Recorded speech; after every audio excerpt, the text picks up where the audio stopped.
salita. Pero ilang beses na ito inapi, nagpapasensya. Ilang salita ng binato ng mga kapitbahay niya, puro pagmamahal pa rin ang sinusukli. Ang lagi niya sinasagot, ipagpipray kita, sister. God bless you, brother.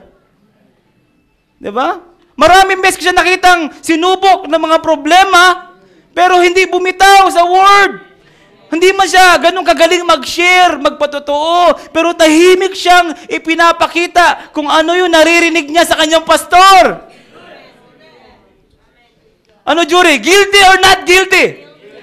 Guilty. Diba? Gusto mo yung ganun, makasuhan ka ng ganon? Minsan ayaw natin makasuhan pero may kaso na yun ang gusto ko. Diba? Kaya mga kapatid, humahantong na tayo kung saan dapat realidad ang nakikita natin. Ano bang meron tayong Diyos na makapangyarihan.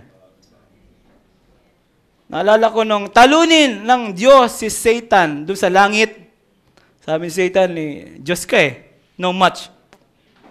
Makapangyarihan ka, punong-puno ka ng kaluwalhatian, no match. Malakas ka. At ang ginawa ng Panginoon, ang Diyos naging tao, alam natin. Diba? At di lang basta naging tao, diba? Nung siya'y mabautismuhan, ginutom niya yung sarili niya. 40 days, 40 nights. Pinahihina niya ng gusto yung katawan niya. Nauuhaw, nagugutom, nanginginig. Naglalakad dun sa disyerto. Sabi ni Satan, baka match na. Kasi mahina Pero alam niyo mga kapatid sa Balazada, kahit ang Diyos nasa forma ng isang mahinang anyo, hindi pa rin siya kayang talunin. God in His weakest form, weakest state. Diba? Hindi siya gumamit ng kapangyarihan para talunin ng kaaway. It is written. Diba? Kahit sa sobrang napakahinang anyo, punong-puno ng kahinaan, hindi niya pa rin kayang talunin. Diyos yun Diba? Kaya nga ang Diyos nasa mahinang anyo pa rin ngayon. Pero hindi ibig sabihin pwede nang matalo ang Diyos. Hindi man ito yung uri ng church na nagpapatayo ng malalaking arena, maraming, di ba? Maraming salapi, di ba? Pinagmamalaki sa libutan, mga simple, mga hindi kikilala, di ba? Maraming kahinaan. Okay? Ang Diyos sa mahinang anyo. Okay? Lord, punong-puno ng kahinaan, magagamit mo ba ako? Yes. Kahit sa ganyang kahinang anyo po, pwede tayong manalo, anak. Diba? Hallelujah. Yun ang realidad na dapat natin makita. At in example, palagi paulit-ulit ng mensahe yun para daw sa weakest Christian. Na even the weakest Christian could defeat Satan by the word. At yung pinakamahinang Kristiyano kapag nagpipray siya, lumilindol sa impyerno. Madalas natin marinig yan. Kahit yung pinakamahina. Kahit sa pinakamahinang state natin, pwede mong tapatan si Satan. Lalo kapag malakas ka. Diba? At alam nyo, tayo ang kinaiinisan ng kaaway sa mundong ibabaw. Diba? Kasi yung mga taong pinili ng Diyos. Si Saul, sinong pumili sa kanya? Si Haring Saul. Yung tao. Nung magkamali siya, naghanap agad ang Diyos ng kapalit. Pinili ng tao Si David, sino pumili? Ang Diyos. Nung magkamali si David, naghanap ba ng kapalit? No. Naghanap ng remedyo ang Diyos. Ganun yun. Kasi siya pumili, pabalitan niya. Hahanapan niya ng remedyo ng paraan. Kasi pinili niya to. Hindi nagkakamali ng pagpili ang Diyos. Hallelujah! Yun ang reality. Diba? At sabi ni Satan, bakit yung ibang church? Diba? Ginagano niya na Pag pinapadalhan ko ng pagsubok, ng temptation, di ba? At nakikita ko bumabagsak at wala na. Pero in church na to, ang daming mga pagkukulang. Pag bumabagsak, bangon na naman.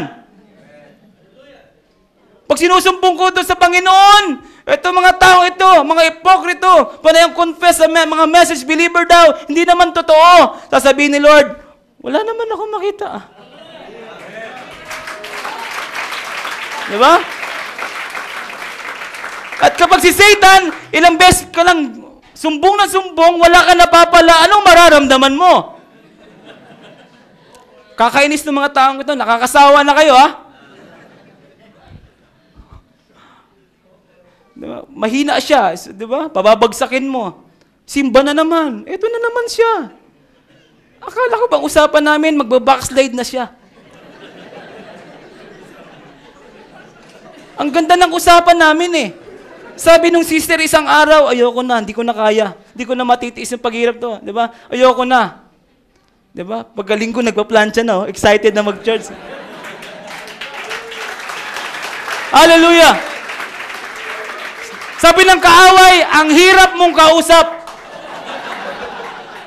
Yung ibang Kristiyano dyan sa labas, pag kinumbinsi ko, oo na yun eh. Backslide na sila eh, tuloy-tuloy na eh. Ikaw, ang labo mong kausap, nakakainis kayo!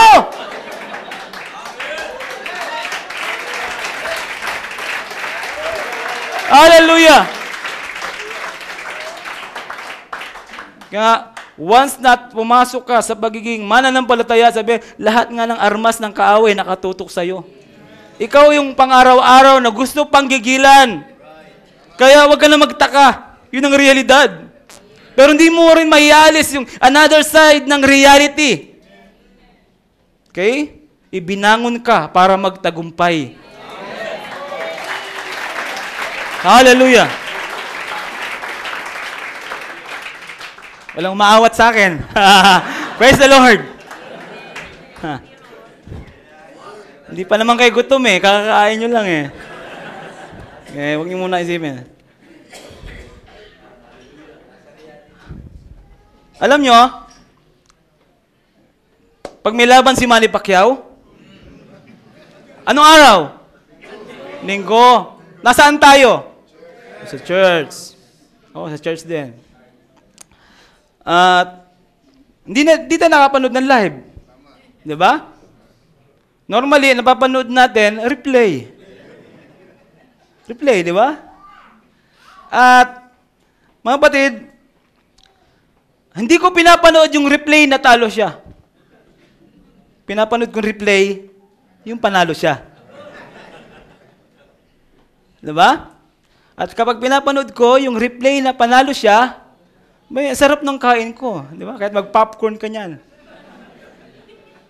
Di ba? Kasi kahit round 1, bumagsak yan, magkapasa. Round 2, magkapilay, di ba? Dumugo yung kilay. Round 4, alam mo kung ano yung nangyari sa huli?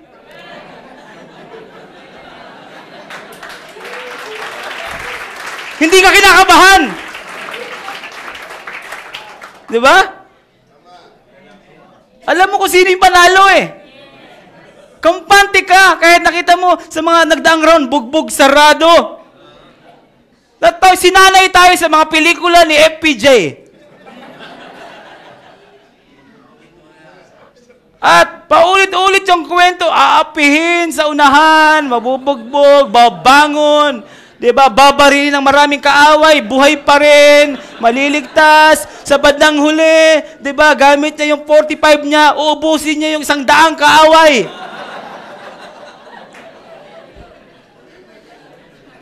Totoo ba yun? Sinanay tayo sa ganung pelikula. Underdog muna at babangon sa huli. Sa huli, panalo. Diba? Ayaw natin ng bida na nangaapi. Hindi bida ang tingin natin doon. Diba? Kaya pag nanood ng replay, nabugbog sarado, bawat round, hindi ka kinakabahan. Ninanamnam mo yung bawat round. Diba? Dahil alam mo, na-reveal na sa'yo eh. Ano yung huli? Diba? Ganun na yung ginawa ng mensahe, alam nyo ba? Ni-reveal sa atin, anong klaseng church ang mararapture? Diba? Anong klaseng church yung babalikan niya? Sinabi na sa atin yun. Pero wala pa man yung araw na yun. Nasa bawat round tayo. Diba? Round 1, bagsak. Duguan. Diba? Mahilo-hilo. Binibilangan, suspense. Tatayo pa ba? Nakatayo. Diba? Tapos another round na naman. Diba? Bugbugan na naman. Tumba na naman. Pasa na naman. Diba? Pero alam natin kung sinong mananalo sa huli. Ninanam mo yung bawat round. Hindi ka nangangamba kung mararapture kaya ako o hindi. Sino sa mga church na ito ang mararapture? Dapat alam mo na yon. At kapag alam mo na yun, nakasama ka, I'm one of them. When the roll-ups call up yan, I'll be there. Diba? I'm one of them. Kapag hayag sa iyon, alam mo na yung mangyayari. Alam mo na kung sino yung panalo na-reveal sa iyo. Diba? Mangangamba ka pa ba?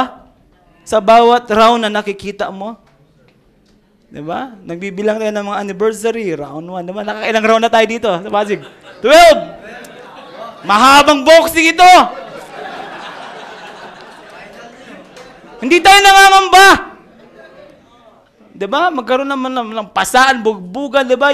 Yung ating pananampalataya, 'di ba? Subukin man na maraming na problema. Alam naman, na-reveal na sa atin kung sinong panalo eh. At tuwan-tuwa na tayo doon. Hallelujah.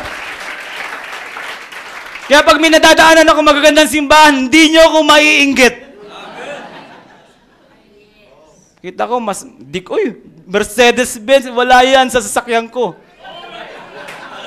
Chariot of fire. Diba? Na-reveal sa'yo eh. Yung reality, di ba? Reality. Hindi kwento-kwento lang. Hallelujah. Kaya yun na nagbibigay sa'yo ng tunay na kalakasan. Okay? Yung pagkainggit, yung pagkamangha sa mga bagay ng sanglibutan, tinutunaw ng realidad ng Diyos. Kaya sabi ng Diyos, anak, huwag kang titingin dyan, mas maganda yung ginawa ko. Amen. Hallelujah.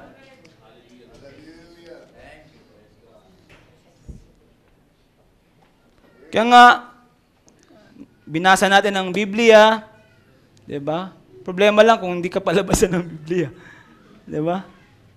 Kailangan, palad na nagbabasa, nakikinig. Diba? Pero hindi nagtatapos doon. Tumutupad. Yung realidad ng ating mga binabasa, pinapakinggan. Dapat nakikita natin, nagmamanifest yun. Hallelujah. Dahil naniniwala ko mga kapatid, hindi na magtatagal ang panahon. Amen. Hindi na magtatagal. Hindi yan ang word na yan pananakot sa ibang simbahan. Pero ang word na yan sa bride, naghahatid yan ng excitement. Hallelujah. At habang wala pang araw na yon, namnamin natin ang bawat round. Tanggapin natin na may pagpapasalamat. May problema, may mga pagsubok, di ba? Dapat kasama natin ang Diyos. Di ba? Kasama. Kapag nakikita mo yung mga problema mo, di ba? Nalalampasan, ando doon yung Diyos. Di ba? Ang banta nga sa atin ngayon, mga bukas o Martes, nandito na yung bagyo. At naghahanda na yung mga disaster people, di ba? Na maaring maganap. Pero dapat makita natin, meron tayong Diyos na may kakayahang magpatigil ng bagyo. Yan ang realidad, hindi ang kwento. Hindi sinulat yan sa Biblia at yung mga kaganapan sa panahon ng propeta, hindi yan na-record sa public para bigyan lang tayo ng impormasyon. Yan ay sinulat para magkaroon tayo ng pagkagutom sa realidad. Na ang Diyos natin wala doon sa history. Ang Diyos natin, hugutin natin mula sa kasaysayan, doon sa present day na ating kinabubuhayan. Kaya ayoko na, sabihin mo ko ng Diyos doon sa Bible, alam ko na yan matagal na. Yung mga himala doon, himala dito, alam ko na yan matagal na. Gusto ko ng Diyos nakasama ko araw-araw. Hallelujah. At yung mga tao sa paligid natin, yun din ang gusto nilang maramdaman. Hallelujah. Sabi ng Panginoon, magliwanag kayo. Diba? Ang inyong ilawan. Minsan, hindi mapansin yung liwanag natin kasi maliwanag eh. Pansin nyo yan? Dapat magliwanag tayo, magningning. Kaya lang hindi mapansin yung ating liwanag kapag maliwanag yung sitwasyon mo. Na-appreciate mo yung liwanag pag meron ng darkness. Bumababa na yung kadiliman, doon lang na ma-magnify, napapansin yung liwanag mo. Kaya tayo, yes Lord, gusto ko mapansin liwanag, pero ayaw mo ng problema. Ayaw mo ng pagsubok. Diba? Yung darkness, kapag lumilimlim na sa pagkatao mo, yung mga pagsubok, inuulan ka ng mga problema, diba? Doon lilitaw yung karakter mo. Doon ka mapapansin.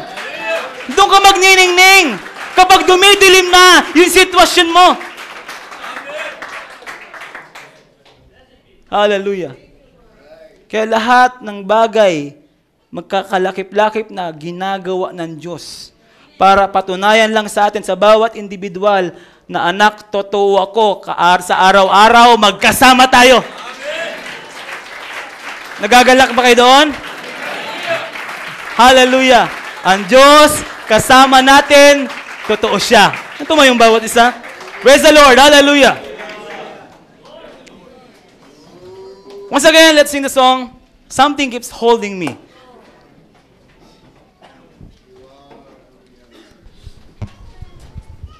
Hallelujah, Lord Jesus.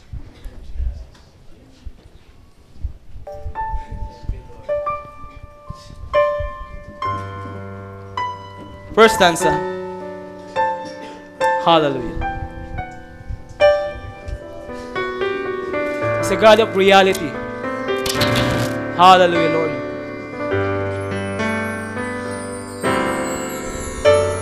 The trial of this world was getting closer. The pull I felt was more than I could bear.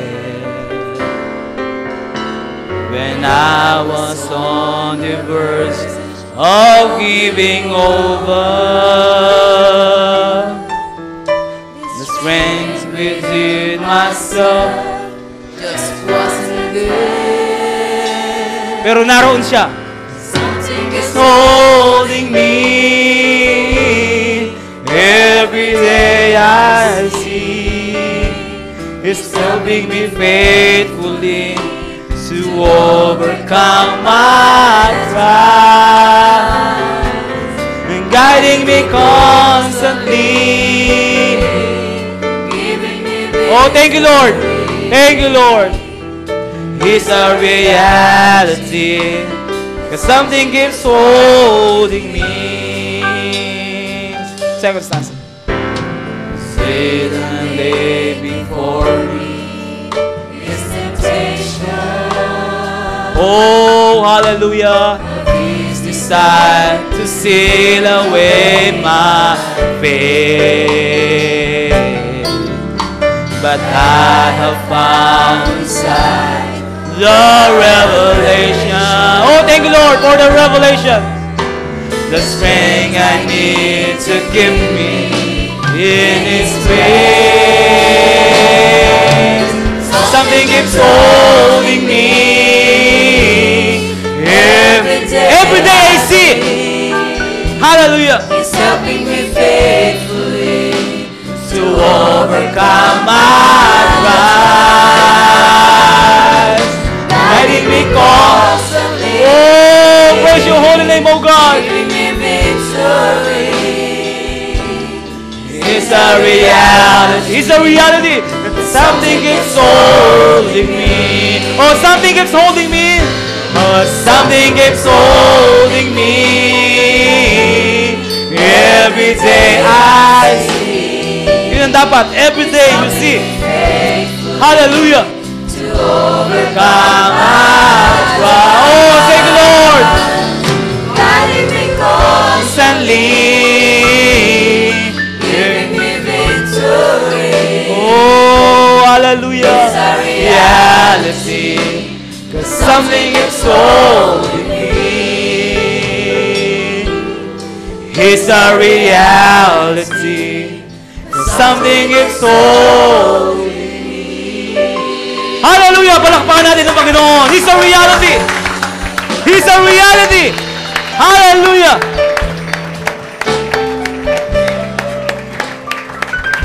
Oh, hallelujah. Thank you, Lord Jesus. Thank you, Lord. Thank you, Lord. Hallelujah. Bisa pa tayo dumako sa panalangin. Pasalamat. Hallelujah, Lord Jesus. Thank you, Lord. Sa muli, nagpapasalamat kami sa katapatan mo sa mga nagdaang taon hanggang ngayon. At alam namin sa pang-araw-araw, patuloy mong ine-express ang katapatan yan, Panginoon. Hallelujah. At ang mga pagsubok, nananatili na nariyan, mga problema sa amin, tila baga mahirap. At may mga pagkakataon, iniisip namin, parang imposibleng maganap yung iba naming kahilingan, yung iba naming mga panalangin, na may mga panalangin kami, O Diyos, na matagal na naming sinasambit, at tila baga iniisip, mukhang imposible, pero Panginoon, ang realidad, meron kaming Diyos na makapangyarihan, na walang imposible. Ano man yung aming pagdaanan at patuloy na pinagdaraanan. Hallelujah. Ang mga problema, ang mga pagsubok, magiging dahilan lamang yan para patunayan ng Diyos na siya'y totoo sa atin. Hallelujah. The more na bumaha ang problema sa ating buhay, the more na mayroong pagkakataon at dahilan ng Diyos para patunayan sa atin na totoo siya. O Panginoon, maraming salamat, O Diyos, sa iyong kabutihan. Maraming salamat, O Diyos, sa iyong katapatan, sa iyong pag-ibig sa amin, Panginoon. Hallelujah. Ang iyong pagmamahal, hallelujah. Sa taong ito, Panginoon, kapag iniimbentaryo namin ang aming buhay, sa taong ito, ang dami namin naging pagkukulang. Ang dami namin nagawang mga pagkakamali. May mga pagkakataon na lumakad kami, lumihis kami, pero ang katapatan mo naroroon, nilalagay mo kami doon sa tamang sitwasyon, Panginoon. Ayaw mo kaming malayo sa iyong kawan, hallelujah. May mga pagkakataon na ang aming liig ay pumapaling sa mga bagay ng sanglibutan. Kinakalawit mo kami, O Diyos, ng iyong baston, Panginoon. Kaya sabi mo si David, the Lord is my shepherd. Ang iyong pamatok ay kaaliwan niya. Hallelujah.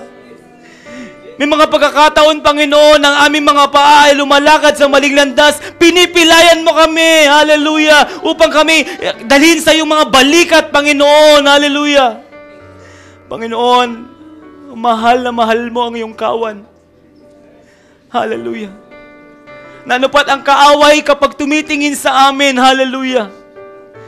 Hallelujah. Nakikita niya na maging ang kaaway mismo ay mahihirapan sa amin dahil kasama ka namin, Panginoon. Hallelujah. Isang iglesia na tinayo sa kapahayagan sa itong mananagumpay. Hallelujah. Panginoon, maraming salamat sapagkat sa aming mga pangangailangan, tumugon ka.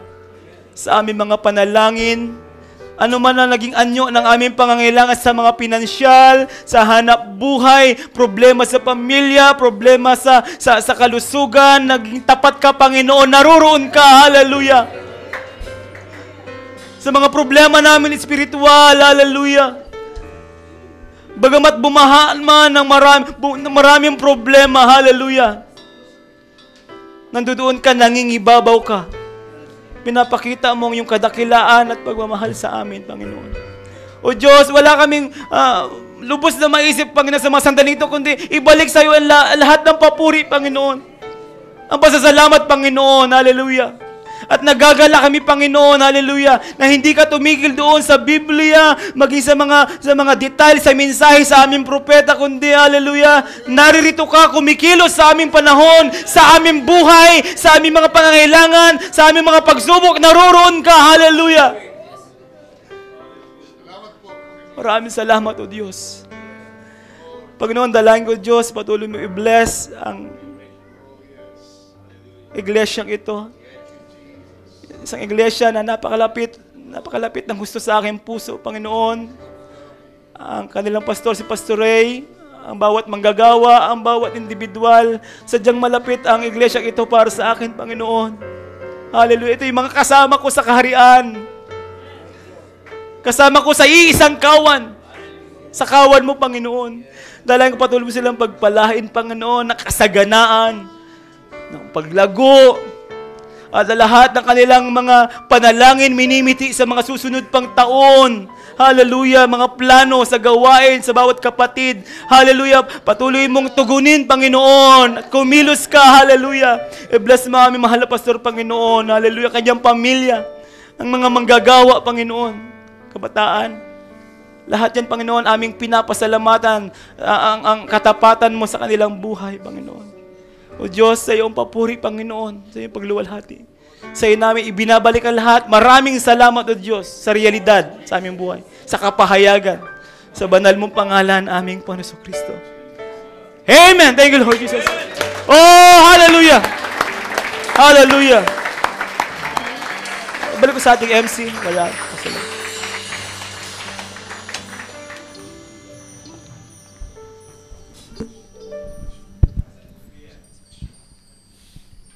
Amen. Praise the Lord. Salamat ng Diyos natin pinaglilingkuran ay hindi Diyos ng kasaysayan, siya ay naririto. Amen. At umaasa ko, naranasan nyo. Amen. Nahipo kayo ng ating Diyos nito. Kagaya ng nabanggit ng ating kapatid. Amen. Sa John, palagi siyang nagpakilala bilang I am. I am this, I am that. Amen. Not I was, not I will be, but I am now. Because He's a God of reality. Siya yung ngayon. Siya yung nandito. Amen. At tunay na tunay sa atin ang tagumpay na sinasaad ng Biblia, ng mensahe. Kagaya ng sabi ng ating kapatid, alam na natin kung anong katapusan. Amen. Kaya sa panahon ng pagkatumba, panahon ng pakikipagbakat para tayong naargabyado, mas excited ako pagka merong ganong tagpo sa ating buhay. Diba? May pagsubok na para bang kinakawawa tayo, para bang argabyado tayo. Dahil sa alam ko kung ano yung tapos, nananabi ko kung makita kung paano tayo babangon. Paano tayo makakabawi sa laban.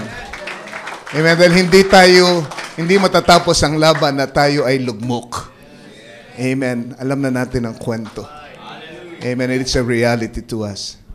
And we have become the very image of God. Yun po ang reality eh. Diba? Yung Diyos na hindi nakikita ay nagkaroon ng larawan. Diba? Si Moses, ang image niya nung panahon yun. Si Adan, ang image niya nung panahon ni Adan. Amen? Si Lord Jesus Christ, ang image ng Diyos na hindi nakikita, sabi, nung kanyang panahon. Amen? Kaya nga sabi nung message kanina, amen, tungkol kay John the Baptist, nung pumarito na siya, sabi sa Malachi chapter 3. I just wanna look at that scripture before we pray again. Amen? Dahil naka-inspire yun sa akin ng gusto kanina. Yung Malachi chapter 3 verse 1. Kita nyo lang yung parallel. Behold, I will send my messenger, and he shall prepare the way before me, and the Lord, whom you seek, shall suddenly come to His temple. This is speaking of John and the Lord Jesus Christ. Diba? Pagdating daw ni John, pagkasugo sa kanya, handa niya ang daan ng ating Panginoon.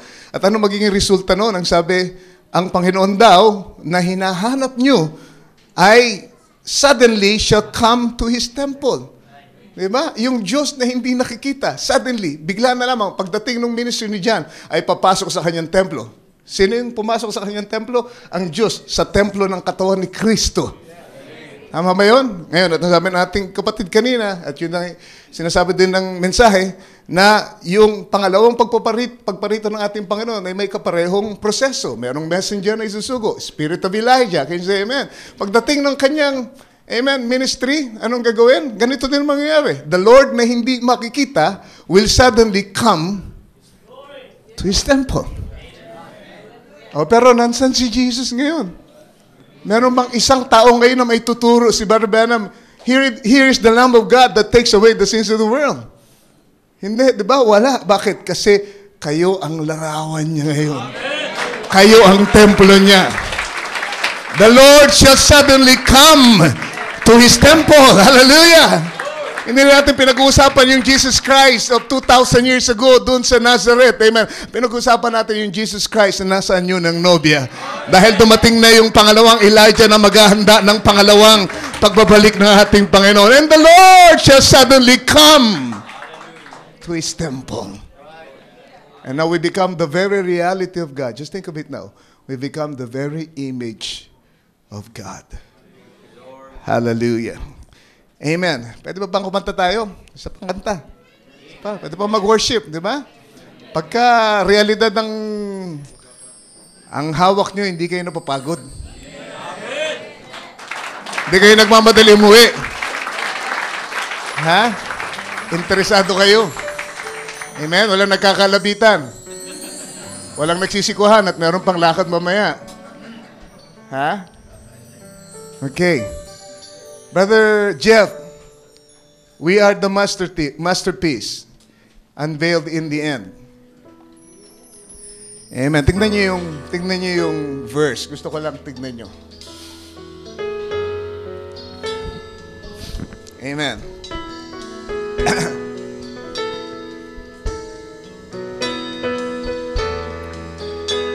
Yung first stanza, basahin ko lang. Amen. Para makita natin yung kaugnayan nito sa mensahe. Sabi niya, I have looked at the picture for so long, but that painted fire could not keep me warm. Ano kaya yung tinutukoy niya ditong painted fire? Yun yung pillar of fire na nasa ulo ni Brother Branham, madalas tinasabit sa mga iglesia ng message. At yung mga message believers, meron pa silang kopya nito sa mga bahay nila. Tagal na panahon na natin tinitignan yun. Marahil yung mga anak natin lumaki na nang tumitingin doon sa pillar of fire. Pero ang sabi, yun ay ipininta lang. Kumbaga, yun ay litrato lamang ng apoy. Amen. And that cannot keep you warm. Pag may panahon ng bagyo, hindi mo mararamdaman yung init nun. Litrato lang yun eh. Diba? But until the Holy Spirit came and gave new sight, that what so long had been a picture so newly came alive. So anong kailangan natin? Ang reality ng Holy Spirit. Amen. Hindi mga litrato ng propeta at litrato ng pillar of fire at pillar of cloud. Amen. Wala yung magagawa sa inyo kung hindi ang Espiritu Santo bumaba sa inyo at lumukob sa inyo at buhayin lahat ng narinig nyo sa inyong puso. Doon lang magkakaroon ng panibagong pananaw ang ating pagtingin sa mga bagay na yan. At yung mga bagay na dating pinapakinggan lang natin magiging realidad sa ating buhay. At mararamdaman natin yung init niya. Pagka bumabagyo, merong init. Amen, tayong nararamdaman mula sa kanyang presensya. Amen, let's just sing that. Amen, Brother Jeff, amen. Can you sing it with me now? I have looked at the picture for so long. Try to sing it. But That painted fire could never keep me warm. until the Holy Spirit came And gave new sight. that was So long it had been a picture, so newly came alive. Now we can say, the masterpiece unveiled in the end. Almighty God, hindi malayong Diyos, but Almighty God dwelling in our flesh again. She's marching up in step, in line. Behold the Word, behold the bride. And before the Master laid to become the vision He had foreordained. Yes, Lord. And as time chipped off the part He did not need, hallelujah, she became so much like Him. He cried, speak. Behold the masterpiece, unveiled in the end. Wonderful. Almighty God Himself, dwelling in flesh again. She's marching up in step, in line. Behold the Word, behold the bride. Yung first stanza, once again, let's sing it all together. Looked at the picture for so long, but that painted fire could not keep me warm. Yes, Lord. Till the Holy Spirit came and gave new sight, and what so long had been a picture so newly came alive. Behold the masterpiece, unveiled in the end. Almighty God Himself, oh, dwelling in flesh again. She's marching up in step, in line. Behold the Word, behold the bride. One more time, let's sing it all together. Behold the masterpiece, unveiled in the end. We're singing about ourselves now. Sing about ourselves, hallelujah. In flesh, it's a reality. Marching up in step, in line. Behold the Word, behold the bride. She's marching up, yes, Lord, in step, in line. Behold the Word, behold the bride. Behold the Word, behold the bride. Hallelujah. Hallelujah. Thank you, Jesus. Behold the bride. Behold the Word. Hallelujah. Merong sariwang kahulugan ng salita ngayon sa atin. Hindi mo pwedeng banggitin ang salita nang hindi ka konektado doon. Because you are the Word now. Being in the bride, you are the Word. You are Christ manifested in the flesh. She's Him on the earth, ang sabi ng ating propeta. And that's reality. Amen. Sa gabing ito, sasarado kong kawain sa pamagitan ng panalangin, but I want to give a chance dun sa mga kapatid ko na narito, mga kabataan especially, na hilingin kay Lord na kung hindi pa niya nararanasan ang realidad ng mga narinig niya, kagaya ng narinig natin mula sa ating speaker ngayon, narinig lang natin yung patutunan ng iba, narinig natin ang kwento ng mga naunang tao sa atin, pero wala tayong sariling patutuo. And you want to have that reality tonight.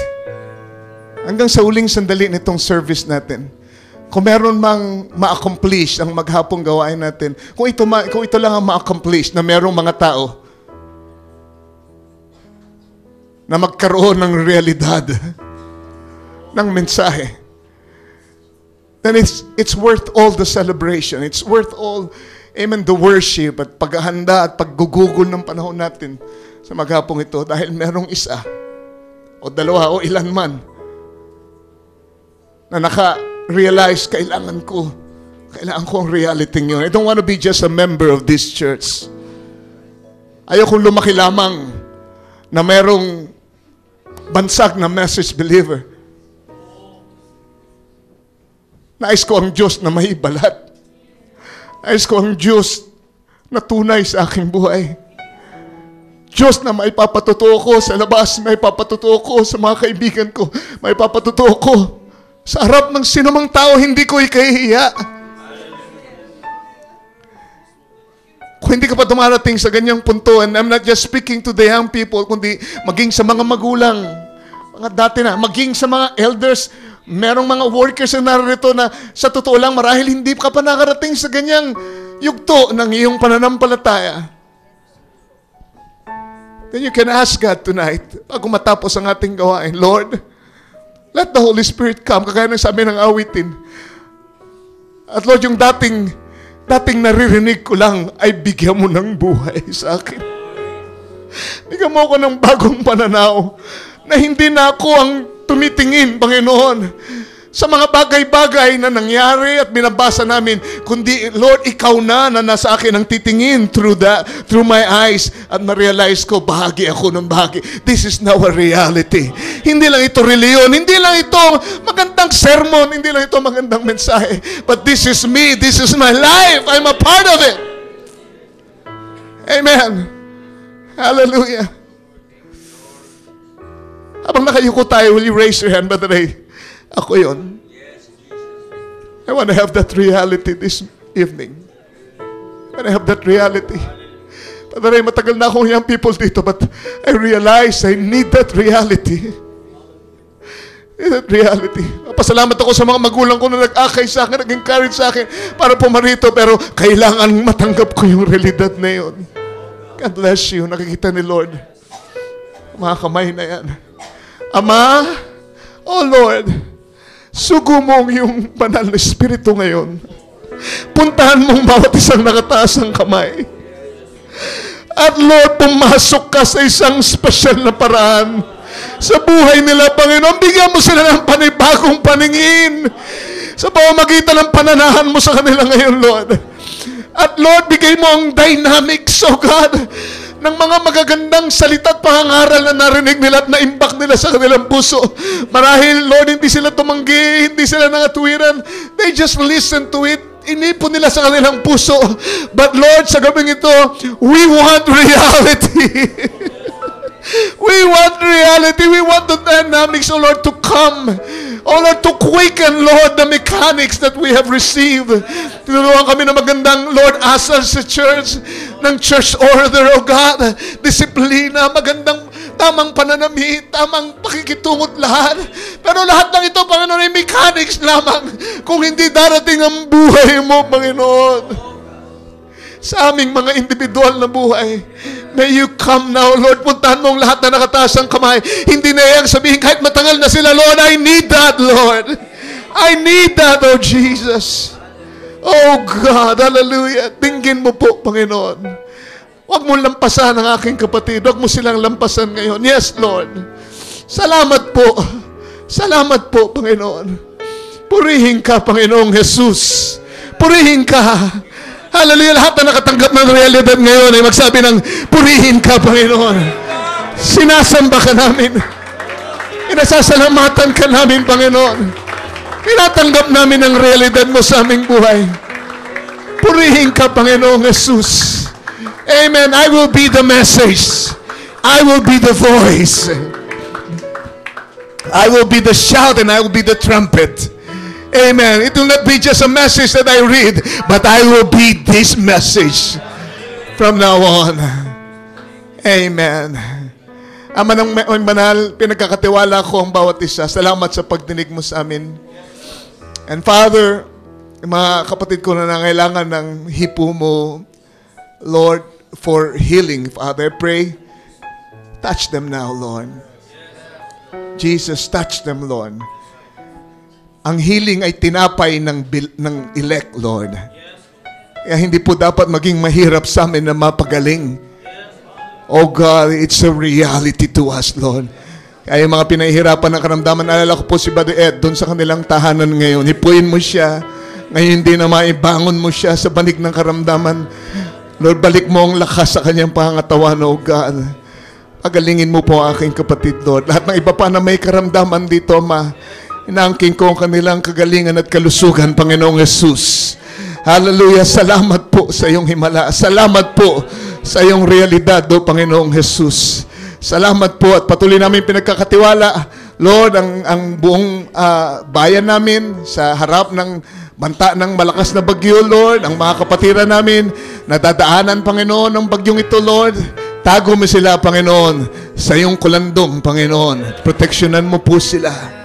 Salamat po. At ibabalik namin lahat ng papuri at pasasalamat sa iyo. Salamat, Panginoon, sa araw na ito. Salamat.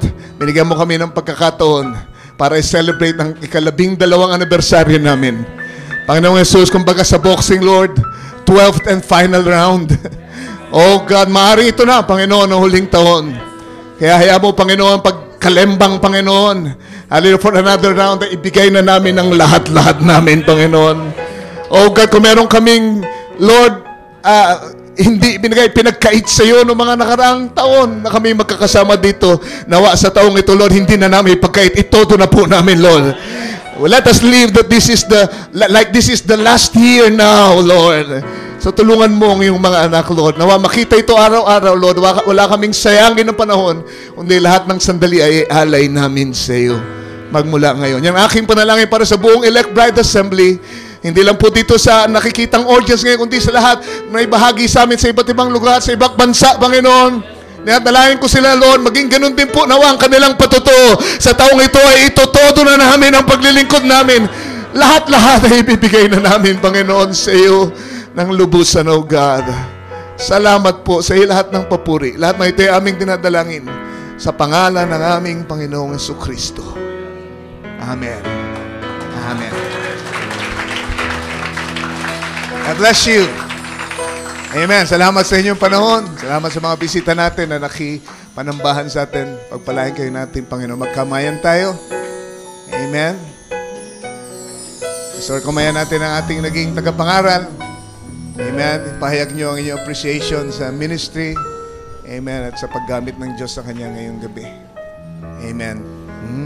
Behold the masterpiece.